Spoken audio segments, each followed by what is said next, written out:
many farmers are going out of business. Many farms are being collapsed.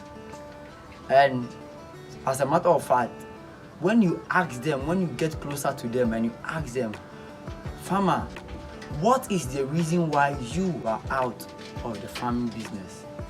And sometimes what they tell you is they can't bear the mortality rate on their farm.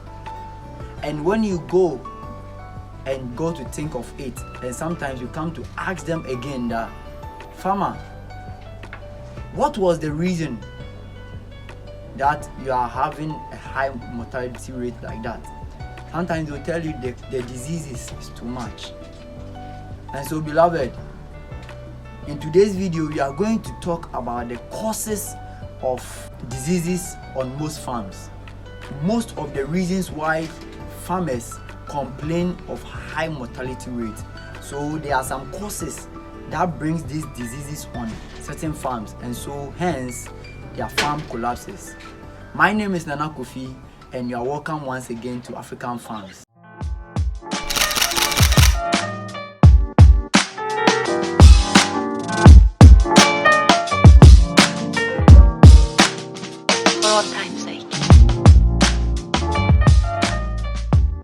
Okay, so as I said in my intro, today we are going to talk about some of the causes of diseases on some rabbit farms. Okay, so one, I would like to talk about this before I move on to the main points, which some farmers do not consider, but is one of the greatest reasons why you easily get some diseases on your farm.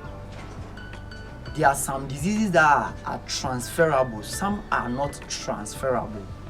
But the transferable are slow poison, they are able to kill very easily. One is, you see, you have a friend who is a farmer, a colleague farmer, and visited your farm one day, and he had a chance to touch some of your animals. In fact, listen to me very careful. Do not allow any farmer from any farm to touch your animals. It doesn't matter who you think they are. Even if they are your father and they handle a farm, do not allow them. Even if they are your brother, do not allow them. Because when they come from their farm, let's assume they have mite on their farm. Their farmer is having a mite problem on their farm. When he comes to your farm, just say he visited his farm, he rubbed his hand on his animals, took them, carried them along, took them places to inject them or something, and after that, he did not fumigate himself or even wash his hand, nothing. Straight from there, he came to your farm. Even if he washed his hand, he might have carried the animals to touch it itself, like you are seeing me carry this animal.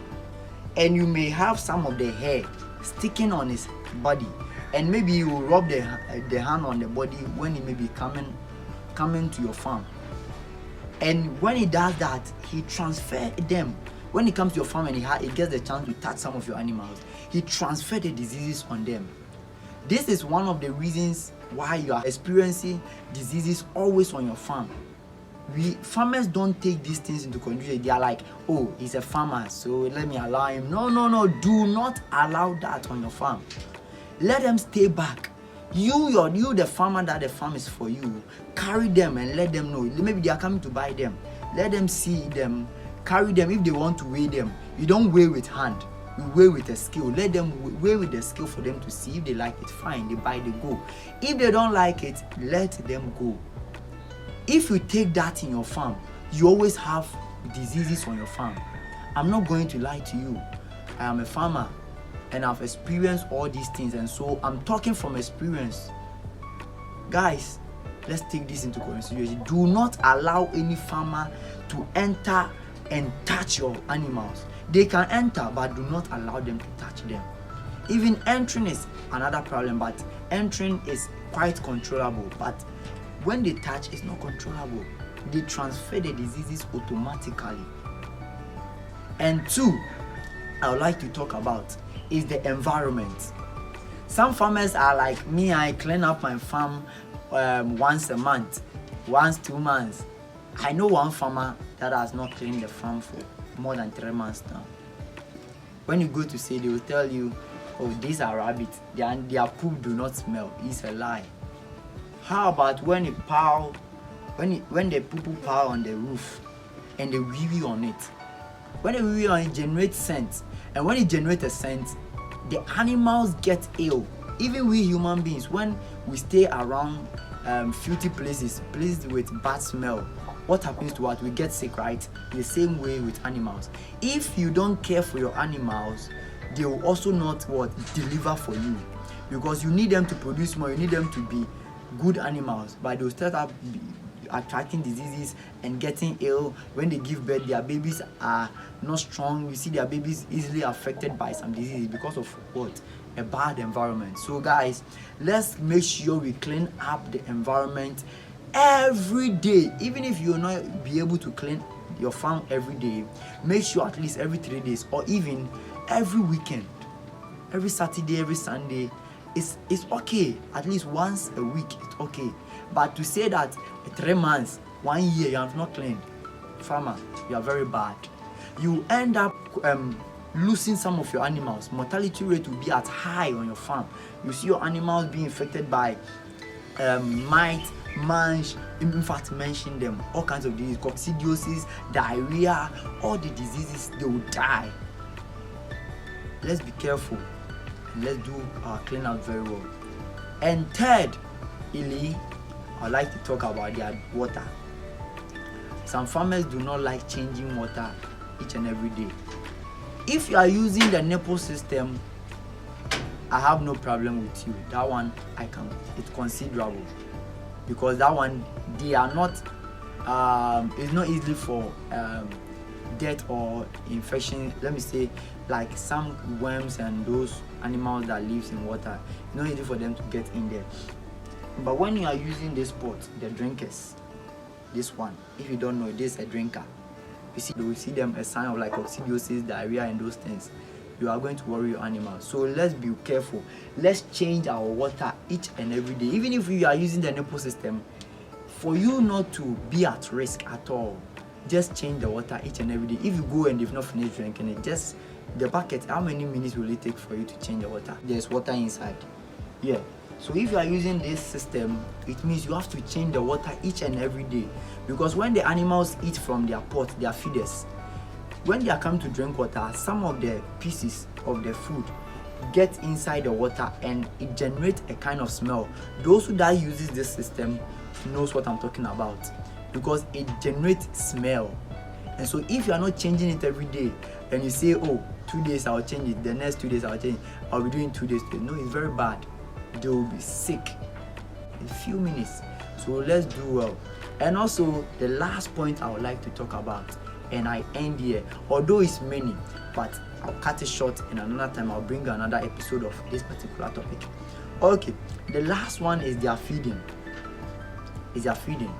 Some people do not mix the feed in the right proportion, because when it comes to rabbit feeding, the fiber, they must take in more fiber than the protein.